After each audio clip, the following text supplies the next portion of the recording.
Adto ta sa pagpamalandong sa pulong sa Ginoo. Atong seeing adto sa likod, and at the same time practice sa mga bata sa ilang presentation unya next Sunday. Kung basahon nagbalik ang atong patukuranan niining kabuntagon. Nasa Jeremiah 4:19 to 22, then jump to verse 27. Although ang atong pagatun-an karon tibuok verses 19 to 31. But we'll just read and quote verse 19 to 22 and 27.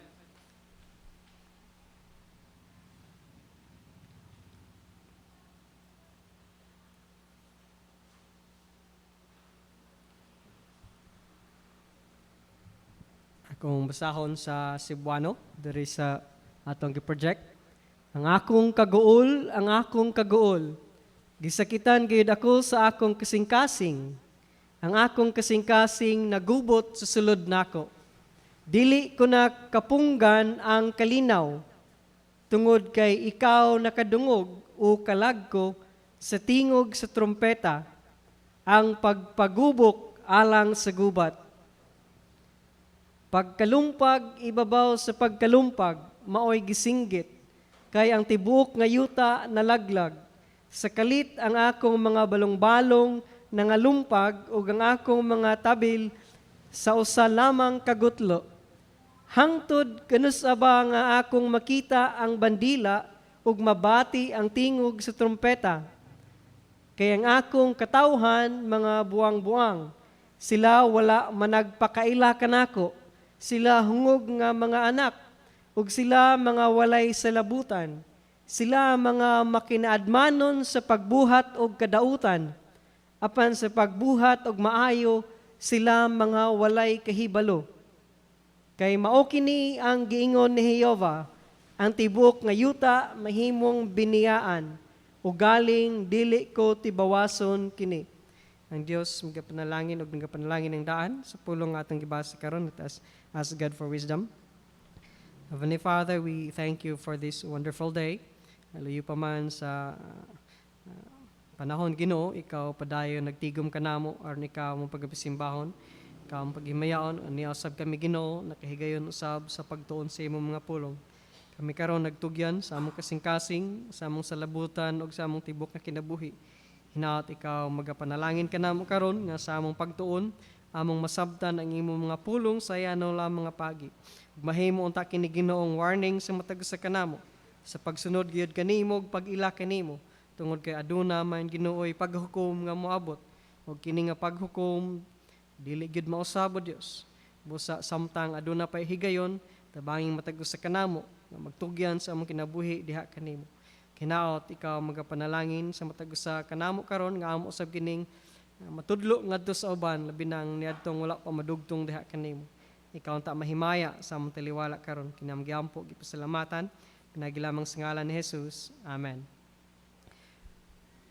Una ata niining katapusan nga portion karon sa chapter 4 sa Jeremiah ug ato kining gitaytulan ng atong pagtuon a lament for the desolation of Judah. Ang pagkaguol ni Judah tungod sa pagkaguba, pagkalaglag sa Huda. Now, nining mga bersikulo, ang kaguol sa propeta o sa Dios nausa, nalambigit o lisod nato hanayon, lisod nato pag-identify kinsa gyud ang nagsulti o unsa, whether si Jeremiah ba or ang Dios. Na mix ni siya o ingon sa usa ka tingog ang propeta ug ang Dios nagpahayag, nagpakita sa ilang kaguol tungod sa pag-antos sa katawhan o tungod sa pagkagun-ob, pagkaguba sa yuta. Dinhi sa atong gibasa, dili pa ini kompleto ang atong gibasa, but we will study the whole verses 19 to 31. Nagtiyabaw sa kasakit si Jeremiah o ang Dios tungod sa paghukom nga gihanay sa Dios ngadto sa Huda. Yes, God is angry because of this idolatrous nation, but yet, hilabihan ang iyang kasubo sa pagpahimutang niining paghukom. Dili lalim. God is really heartbroken. Morning na hitabo. Iyang mga katawhan nga nag-ila nga na ay Diyos, pero nagkinabuhi nga wa mag-ila sa Diyos, og maoning nasakitan ang Diyos, og maoning di makalikay ang Diyos, pagpadala gyud niining paghukom, tungod kay iya mang kinaiya, hustisya siya. Og niini di gyud malikayan sa tagahuda, tungod kay wala man gyud sila magrepent, nahiagom ug mahiagom gyud sila sa paghukom. And it's also a message for us. Tungod kay naapay umaabot nga dakong paghukom sa kalibutan, ang great white throne of judgment. And while there is time, still the message ni Jeremiah, even in the midst of destruction, repent. Pag hinulsol, balik sa Ginoo. And let us see how destructive idolatry is. Now, usahay, dili lang tagaagda kong pagtagad sa tao, unsa bagiday ng pagdumili o pag-ila og Dios. Now we can see here, it's not just, the picture, yes, is a destruction of the land, but it's also a message, if you reject God and deny God, dili lang ang land ma-desolate, your life will be destroyed. This is the message of Jeremiah. At the same time, it's a warning and a message of repentance. Now, kini nga passage, nagsilbing usa ka makapatandog nga pagpahayag sa pagminatay, lament, naghulagway sa laom nga emotional o spiritual nga kasakit ni Jeremiah ug sa Dios atubangan sa umaabot nga paghukom. Tungod kay ang paghukom sa language dinhi sa prophet, it's kung baganing abot na, as if it's already there. Tungod kay gisugda na gyud sa Ginoo, gihan-ay na gyud sa Ginoo nga moabot na gyud ang invasion sa Babylonia. Hilabihan ang kasakit. Now let's read ang paglament, ang pagkaguol ni Jeremiah og sa Dios, verse 19 to 21. Atong first point, dinhi nagpakita sa language ang hilabihan nga kaguol emotionally nga ning affect physically ni Jeremiah, ang umaabot dili wa pagay ning abot, future pagani ning hitabo, pero para kan Jeremiah affected na siya karon kay very real na kaayo ang pag-abot niining destruction, desolation, city nga productive, city nga booming, o ang iyang nakita, awaaw na nahimo ng wasteland. And that is why, language of Jeremiah, lament. Atong basahon sa Cebuano, kay mas dali masabtan Cebuano. Ang akong kaguol. Gibalik-balik yun din ni Jeremiah o gi-emphasize sa King James Bowels, nag-speak sa iyang emotion, hilabihan nga emotion, nag-emphasize yun hilabihan ang kaguol ni Jeremiah og sa Dios. Tungod kay very real na kaayo, impending, umaabot na kaayo, duol na kaayo, ang kining judgment. Because Judah, padayon lang gihapog nagpakaron ingnon nga naghinulsol. Wala gyud totally naghinulsol, padayon gihapon pag kinabuhi nga sukwahi, wa mag-ila og Dios. And that is why Jeremiah ug ang Dios ilabihan ang iyang kaguol. Ang mga tao nagpagahi sa ilang ulo, ang mga tao wa mo tuo, di lagi ta hukman sa Dios. We are covenant people. We have the blood of Abraham. We are of Abraham's seed. Ang Diyos, nagbugna nato as a nation. They are very proud of their... And then they have the temple. God will not destroy this temple. This is His kingdom. Pero para kang Jeremiah, rituals ra niyang gihimo. External ra inyong gihimo. Nagpakaron ingnon lang mo nga katawhan mo sa Dios, pero ang inyong kasing-kasing dili gyud tinuod nga naghimaya og nangalagad sa Dios. And that is why hilabihan ang kaguol ni Jeremiah. Ang akong kaguol, gisakitan gayud ako sa akong kasing-kasing. See? Hilabihang emotional nga kaguol ni Jeremiah. Pagbati nga physical og emotional.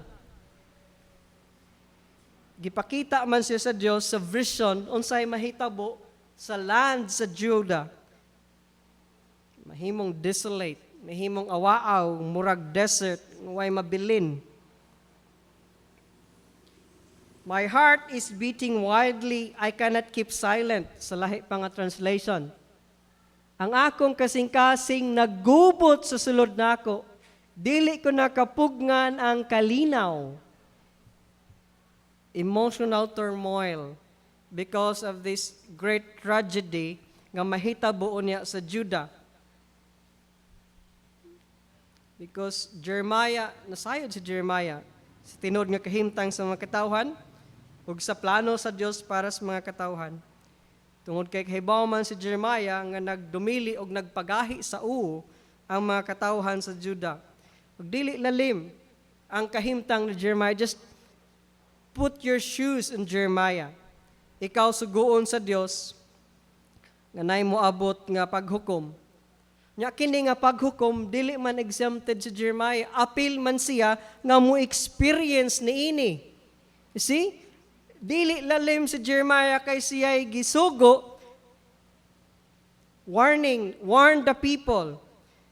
But bisan pag mag-warn ka sa people, Jeremiah, moabot gihapon ni kay magdumili man sila, og apil man ka nga maka-experience niining judgment. Yes, dili ka mamatay, Jeremiah, pero ang life under slavery, dili lalim. Imagine, kung naa ka sa Palestine karon sa kagubot sa Gaza, just imagine that kung ikaw dito dito ka nagpuyo.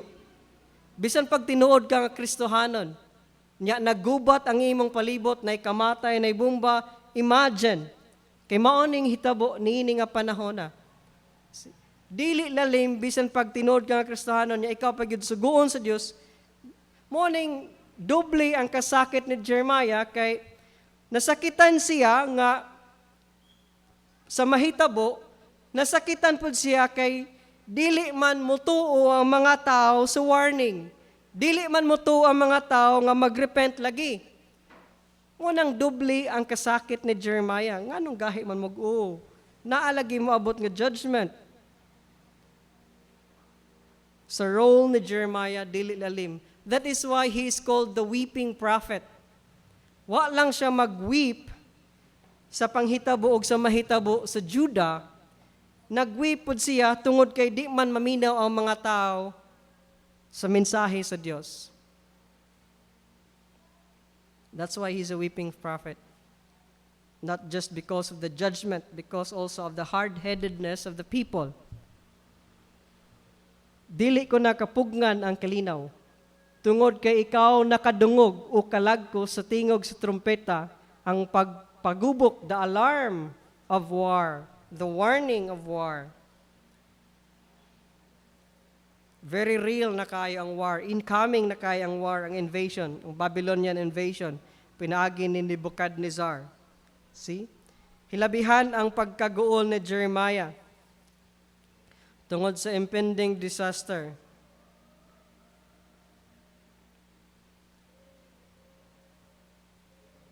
Kini nga verse nagpakita usa ka grabe nga emotional ug spiritual nga kasamok. Ug nagpakita usab sa pagkadinalian ug sa kaseryoso sa sitwasyon. If we think we are, kung naghunahuna ta nga kita palabyon lang sa Dios ang atong mga binuhatan, think again. God is a righteous God. God is a holy God. Ug ang standard of righteousness nga basihan sa Dios dili kay kani balaan man siyang tao, ikaw akong ikumpara niining tawhana. No. Ang standard nga basihan sa Dios ang iyamang pagkabalaan. Munang di ta mo tan-aw sa bang tao, iyamang gay nang gibuhat, mubuhat pug ko niini. No, that is wrong. Tanawa, ikumpara imong kaugalingon sa pagkabalaan sa Dios, kay ang Dios mo'y standard sa pagkabalaan. Ang Dios mo'y standard sa morality. Munang ayaw kapandol o ayaw tanawa ang laing tao, imong ikumpara kay gibuhat man niya, ning angkon siyang Kristohanon ako puding buhaton. Because God will deal with him and will deal with you. Kaya ang sukdanan sa Dios ang iyamang pagkabalaan. Dili man tan-aw ng Dios kini may pinakabuotang tao kaning sukdanan akong gamiton sa ibang kalibutan. Ang tao nga di gid mag-ila og Dios og di magkinabuhi nga di makapahimaya sa Dios. Nagi discipline. Kung anak nata sa Dios, ayaw kabalaka kay di naman ta maimpierno. Pero naagi disiplina. Pero bisan pa man ka ng disiplina, gugma maghihapon na sa Dios. Pero wa man nagidisiplina nga nindot og haruhay.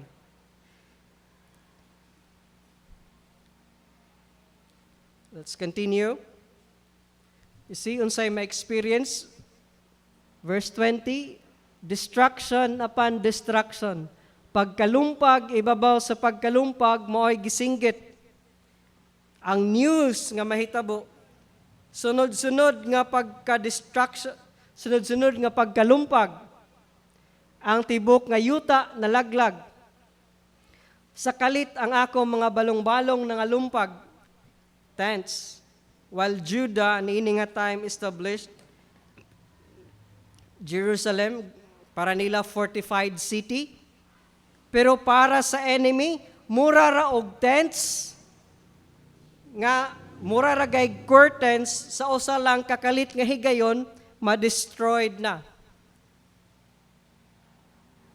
Makatawhan sa Judah tingali nagtuo fortified city man ang Jerusalem, dagko man tag naman tay mga walls nga dagko. Pero pag abot niini nga invasion, gipicture nga tents ra sila. Nga ang ilang fortified city para sa invading army, no, it's not a fortified city. Dali ra na mabungkag para namo mura ra nagtent. Unsa lang kasayon ma-destroy ang whole land.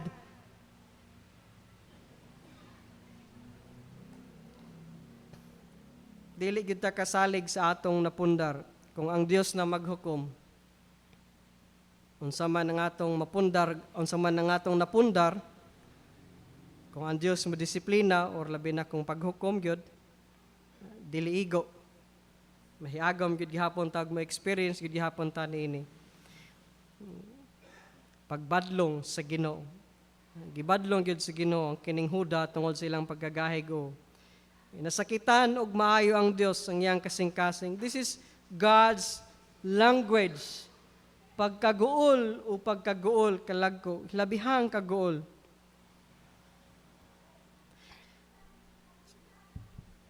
How long will I see the standard? Hangtod kanus aba ako makita ang bandila ug mabati ang tingog sa trompeta.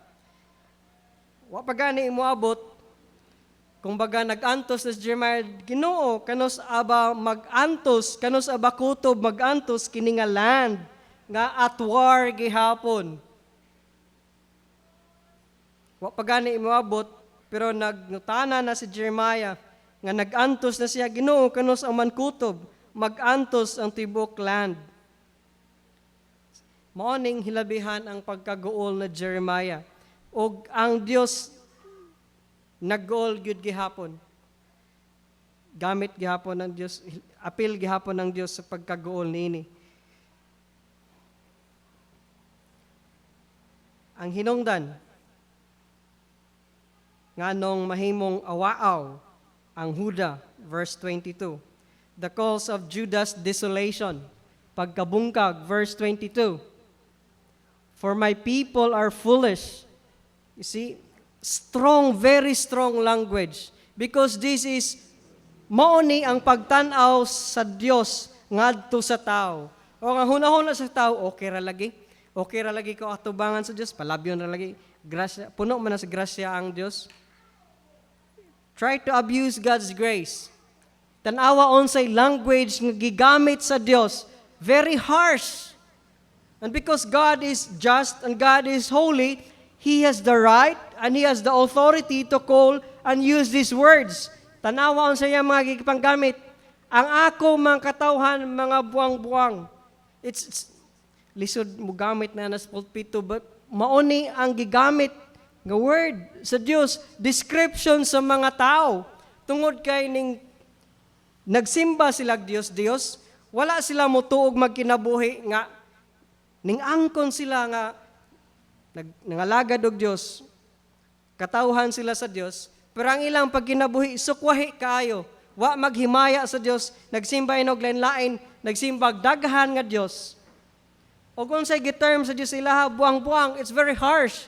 But that's God's description to these people. Foolish. See, wala man nagpakaila kanako. They don't really know God intimately. They may have had knowledge, nabitaw Dios ang creator, pero wa mahadlok niinin Dios kay wala man kaila og kaning knowledge. It's not just head knowledge, experience. Wa man nila gi-experience, wala nila ma-experience ang Dios, para nila, I don't know, figment of their imagination lang tingali, or literature lang ang Dios, or Sunday lang ang Dios. Wala man nagpakaila. Wa gyud mag-ila sa will sa Dios, wala gyud magsabot og mosunod sa kabubuton sa Dios, ug unsaon paglipay ang Dios. Nag-angkon lang nga naay Dios, pero ang pagkinabuhi as if, why Dios? If you think you're safe, look again at Judah. And imagine unsa ang Judah kaduol sa kasing-kasing sa Dios. Gituyo sa Dios o gipurpose sa Dios nga ang Israel special para niya. Pero mao gihapon ni mao gani ni na experience sa Israel ug sa Judah. Desolation, pagkawagtang. Ug mao gid nay nahitabo sa mga excavation sa time ni Jeremiah. Klaro gyud, wa gyud nahabilin. Even sa pagka-excavate sa area ni Jeremiah og sa panahon. Now, sila hungog nga mga anak. They are silly children. Di man ta basta-basta mo gamit niini, no? Pero mo na gi-describe sa Dios niini mga tawhana.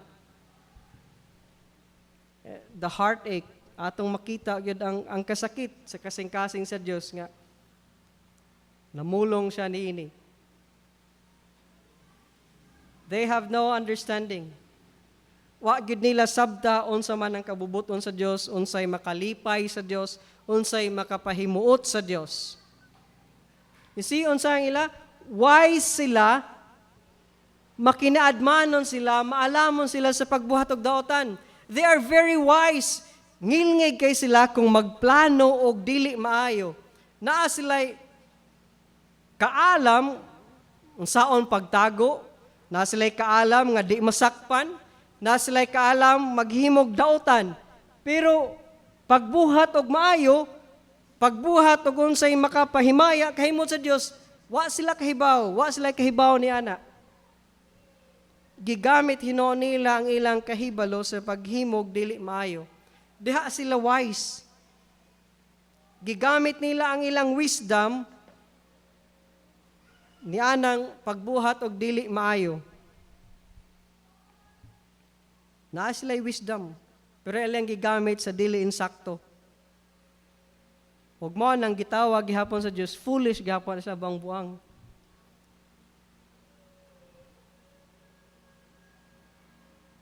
God is really heartbroken because of these people.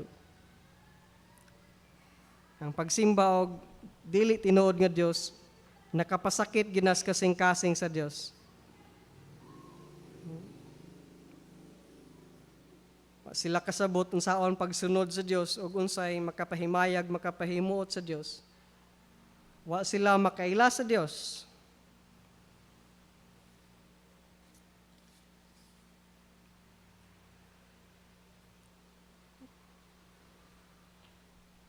Unsa na lang gyud ka dangerous sa tao, sa sitwasyon sa tao, kung magpadayog kinabuhi, ngayon na yan eh. You see? Tamasayod, kanus mo balik ang Ginoo. Ang Gienras Biblia, hapit na mo balik ang Ginoo.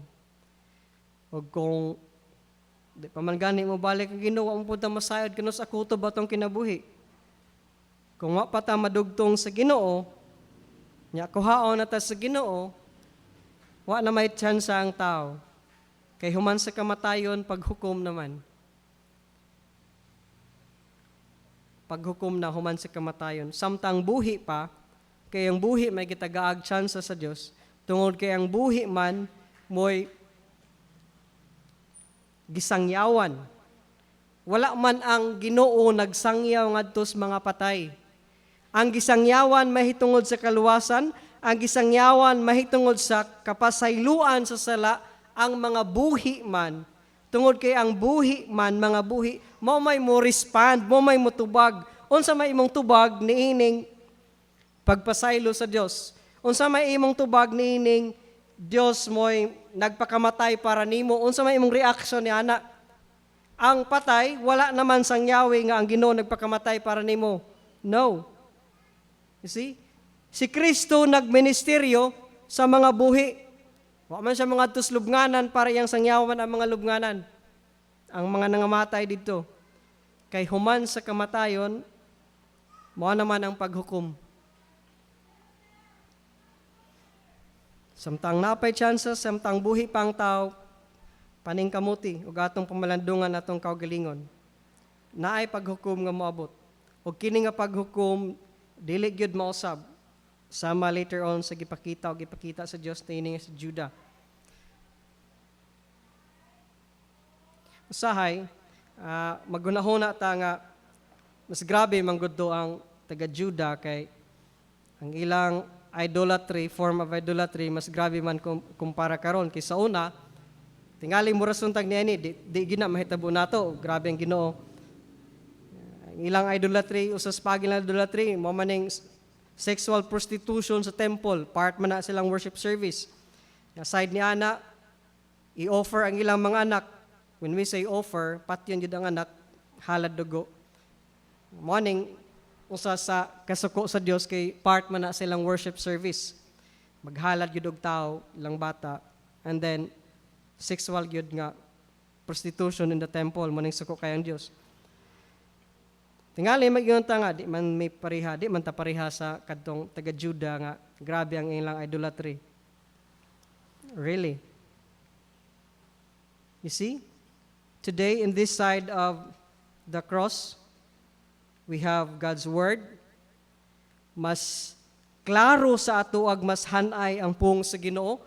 Kumpara sa panahon sa Juda, nga wala pa mahanay ang Old Testament, wala pa mahanay ang New Testament, panahon sa Juda, dili pa klaro kinsa ang Messiah panahon sa Juda. Now kita karon kasabot na ta sa grace, nya giunsa man nato ang grace?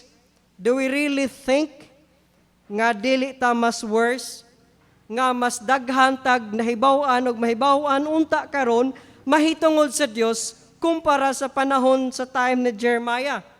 Kaysa panahon sa time ni Jeremiah, pipila lang ka mga tao ang makabasa sa scroll or makadungog sa pung sa Ginoo nya Old Testament. Ang 5 books of Moses ra ilang madunggan. Nya lisod pa kay ito pag-interpret para nila. Nya kita karon complete na ang Bible. Kailan natakin sa si Christ? Nahitabo na nga nagpakamatay na si Christ, nahitabo na nga nabanhaw si Christ. O giunsa man nato nga truth. How do we live? Kita nga nagangkon nga Kristohanon on this side of the cross. Can we really say mas better or mas worse ta kaysa mga katawhan sa Juda? They have limited knowledge of God ni ato nga time. Pero ang Dios nagpadalag mga propita, nagpadalag mga pari, sacerdote, that's pari, pagtudlo sa pung sa Ginoo, pagpaila. But on this side of the cross, mas daghan tag knowledge, mas daghan tag nahibaw-an, mahitungod ni Kristo ug mahitungod sa Dios. And yet, daghan ang nag-abuse sa grace. The same heart. Mobitaw si Paul nag-ingon, do not grieve the Holy Spirit. Ayaw pagkagula ang balaang Espiritu Santo. Kung ikaw, anak na sa Diyos, ayaw pagkagula ang balaang Espiritu Santo kay maguol ang Diyos. Sama niini nga language, ang kaguol, akong kaguol. Ilabihan ang pagkaguol. The overall message of Jeremiah is not just warning of the coming danger, but repent. Come back to God and repent. Because God is our real refuge, our safety. Now, the description. Verse 23 to 31, dinhi describe, gipakita ang pagka-destroyed sa Judah, the desolation. This is both graphic and poetic. Balaknon nga pagkahulagway. At the same time, picturesque. Pagkahulagway sa pagkaguba sa land. Verse 23 to 26, kumbaga mura na siya balak. Ug nga sa archaeological excavation, nagpakita gyud nga every one of the cities nga nag-exist panahon ni Jeremiah were completely destroyed. Now, ang kalaglagan sa Judah, mahimong hilabihan, nga katalagman, nga kini mahisama sa uncreation. The language nga gigamit sama sa Genesis chapter 1. See? Let's go to verse 23. Naingon si Jeremiah, when I look around, sa dihang ning tanaw ko, mo ni akong nakita. Ug mo ni nga picture. Verse 23, whether si Jeremiah or ang Diyos, I beheld the earth, and indeed it was without form and void. Sama sa Genesis 1:1. And the heavens had no light. 23 to 26, murag balaknon ni siya nga pagka-describe sa destruction sa Judah. Gitanaw ko ang yuta o ganiya karon kini awaaw og walay sulod og ang kalangitan og sila walay kahayag. Unformed, kumbaga. Nahimong walay purma ang Judah. Mo ni ang picture karon sa Judah ay nag-abot sa destruction. Nahimong awaaw. Without form and void. Judah is already established this time. Pero pag-abot ni ining invasion, nahimong awaaw without form and void. Kagubot. The heavens had no light. Kumbaga, walay order. It was chaos. Then verse 24.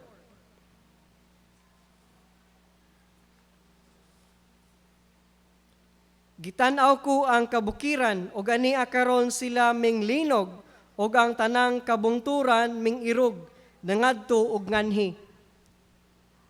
I beheld the mountains, and indeed they trembled, and all the hills moved back and forth, unstable.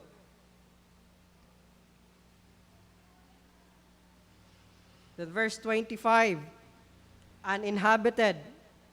Gitanaw ko, mabutang ang English.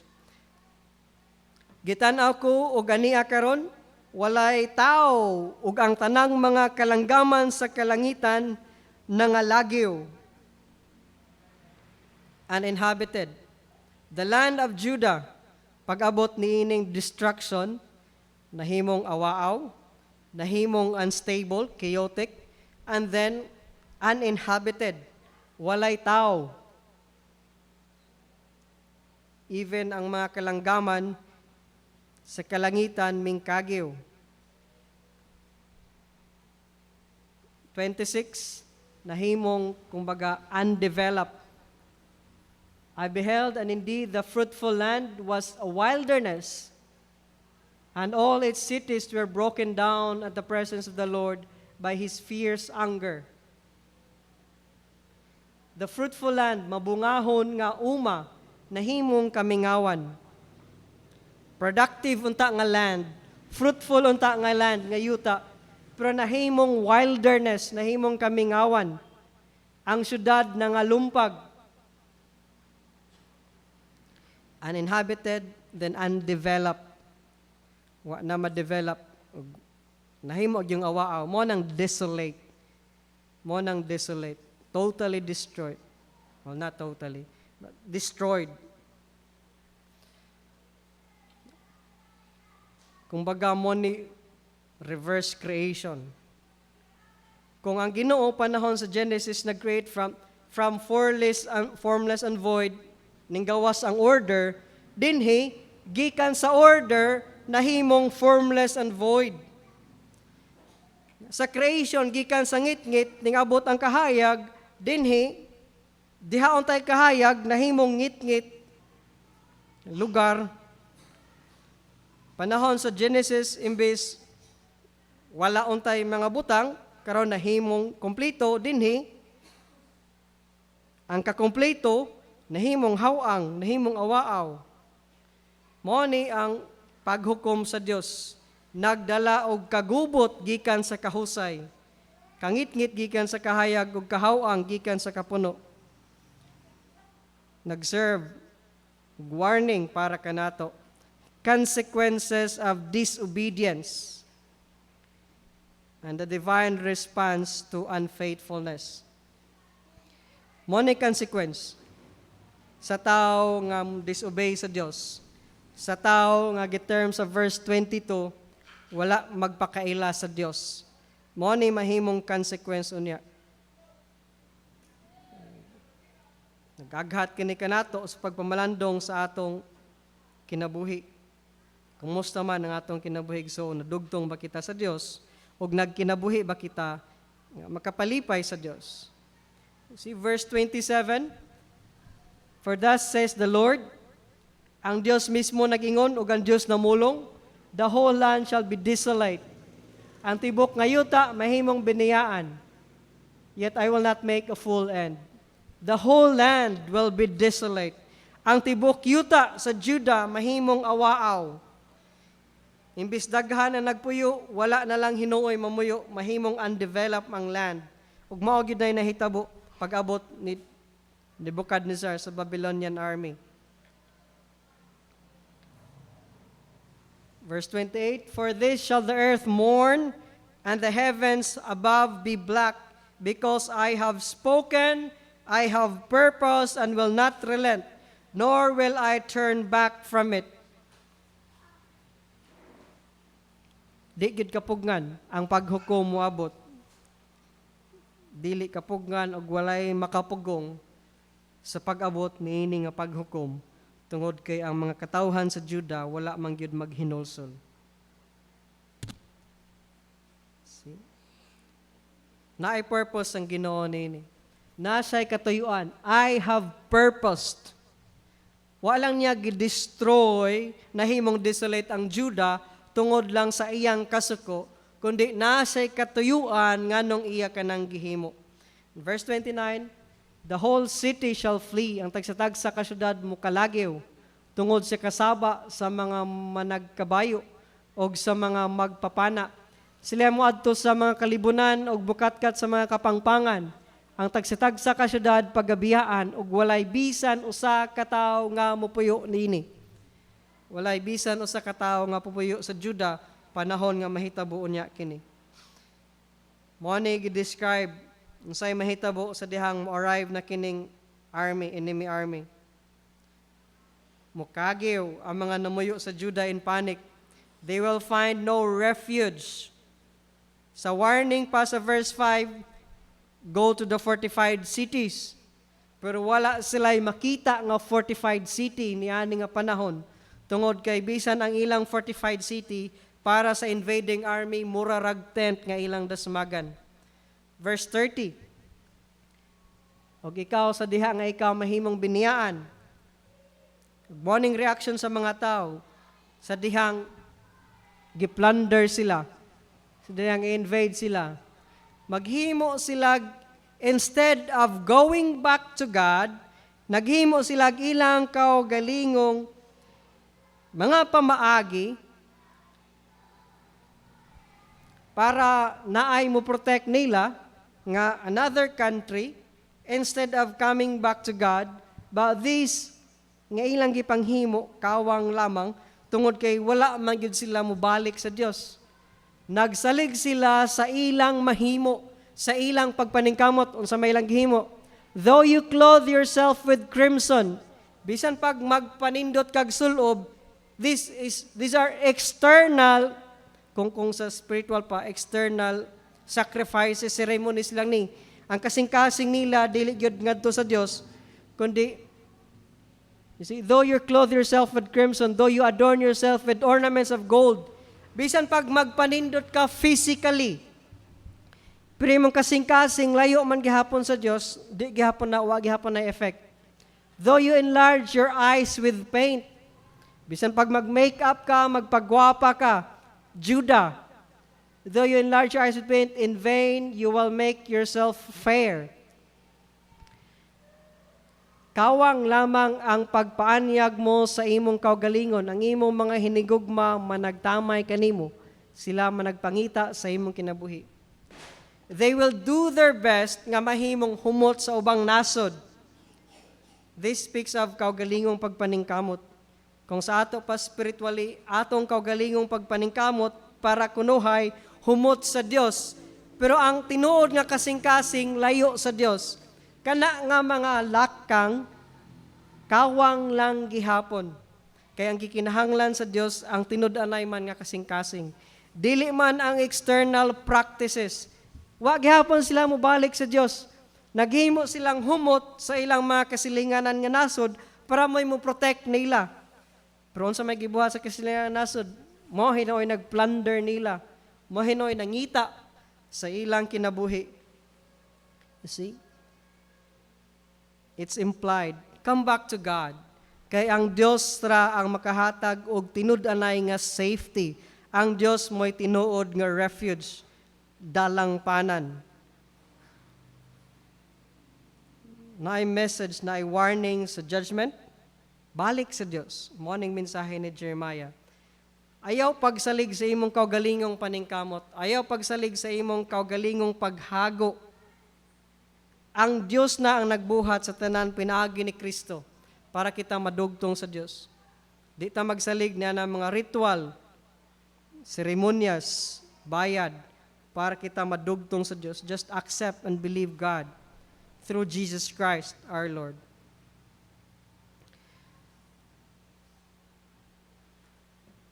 It's great devastation.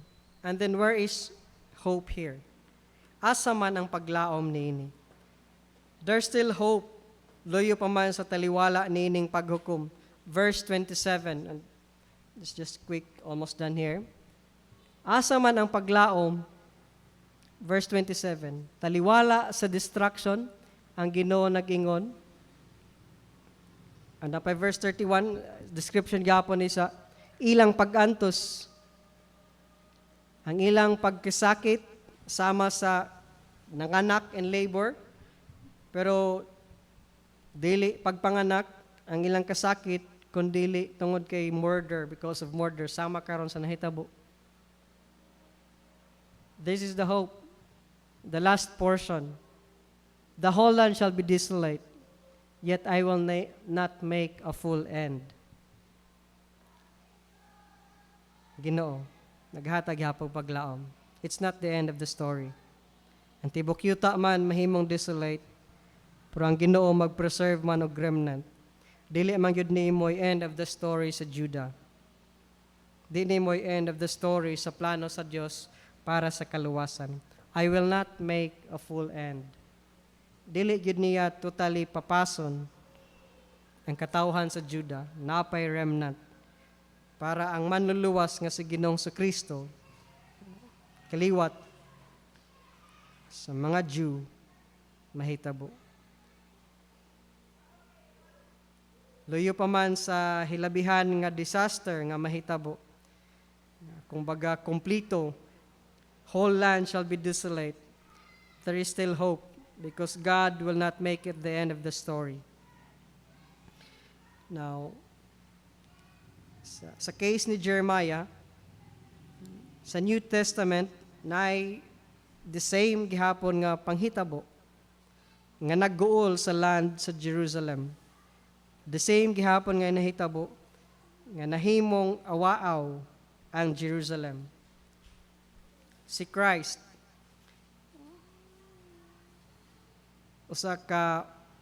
si Jeremiah, nahisamang usa ka picture ni Christ. Let's just read and I will close here. Sa Luke 19:41-44. Samtang si Kristo nagpadulong sa Jerusalem,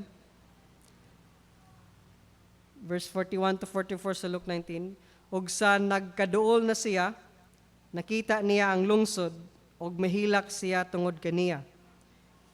The same sa kang Jeremiah. Nabalik man ang Juda, pagka panahon sa New Testament, nakita na po ni Christ ang Jerusalem, mahilak siya, nga naman, verse 42, nga nagaingon, o kung ikaw gayod, nakaila pa lamang unta nining adlaw sa mga butang nga iya sa pakigdait, apan karon hingsalipda na sila sa imong mga mata.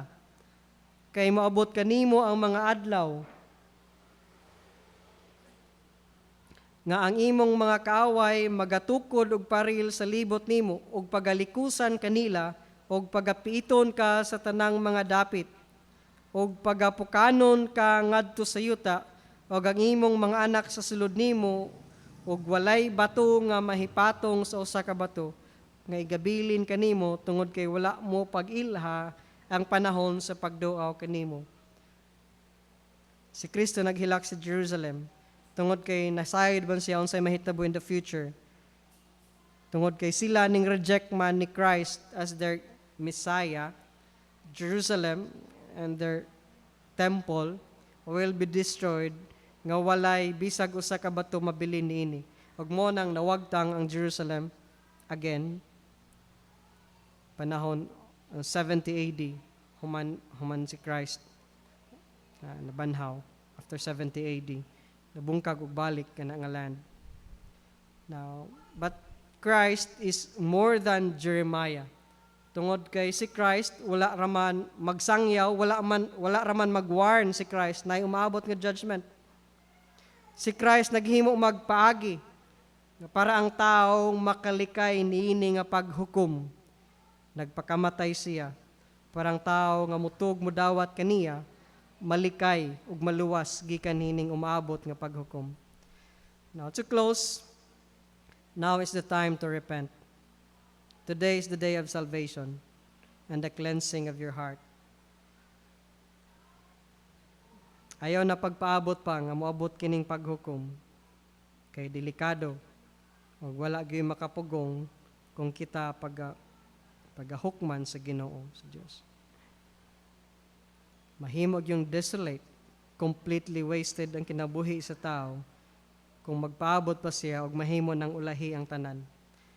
Sama sa taga-Juda, naghilak sila, pero ulahi na ang tanan. Ang ilang paghilak, dili na paghilak sa repentance, paghilak na sa pagantos. Sa mga kaigsunan, samtang naapay panahon, balik sa Ginoo, ug siya alagari, ug siya pasidunggi sa imong kinabuhi. Let us pray. Father, we thank you even for this strong message and language nga imong gigamit. Duyo pa manini, ikaw nagpadayag sa imong grasya ug kaluoy, nagihapon Ginooy, makita nga kaluoy, luyo pa man Ginoo sa paghukom ug sa imong kasuko.